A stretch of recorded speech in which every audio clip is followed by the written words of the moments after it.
Assalamualaikum warahmatullahi wabarakatuh. Jumpa lagi kita dalam channel saya. Hari ini berapa jam dah? Sudah tak ingat lagi tak dah. Hari ini 16 hari Malaysia ini tak? Selamat Hari Malaysia. Okey, Hari Malaysia samanya dengan Maulid Nabi 12 Rabiul Awal. Ya, bersama ya. Okey, sekarang ni pukul 4 minit aja. 4 minit dah.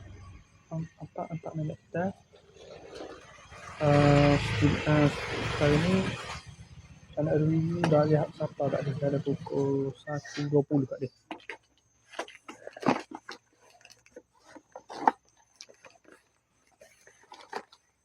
Mana ni?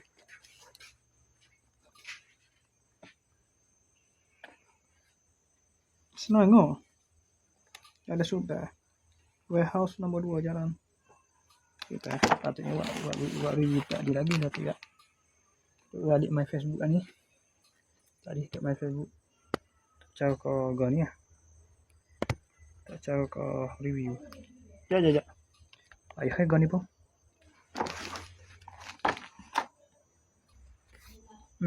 Gajak ni sikit tinggi selajak gajak ni. Gajak ni tinggi selajak. Pusing ni rendah.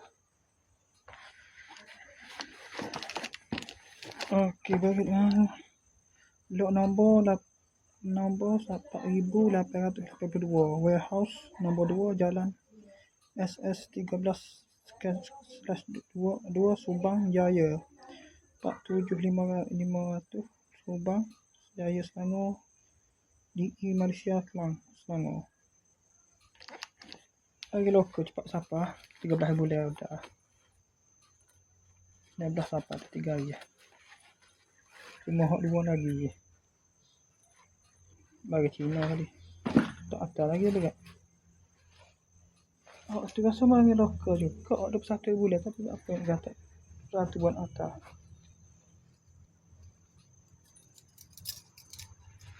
Mana pun pisah. Ini kena sudah kena. Kena pasal pula tahu. Oh, colong kena pasal.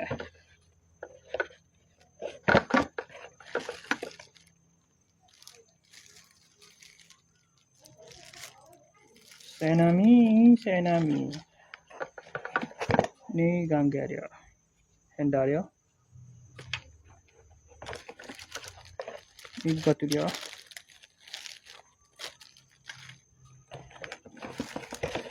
Ni sarung dia. Okey. Sekarang itu sajalah buat masa ni. Untuk bahagian pertama, bahagian kedua nanti saya siap pasal baru saya tunjuk. Baru saya review. Okey, sekali saja. Assalamualaikum, jumpa lagi. Bye.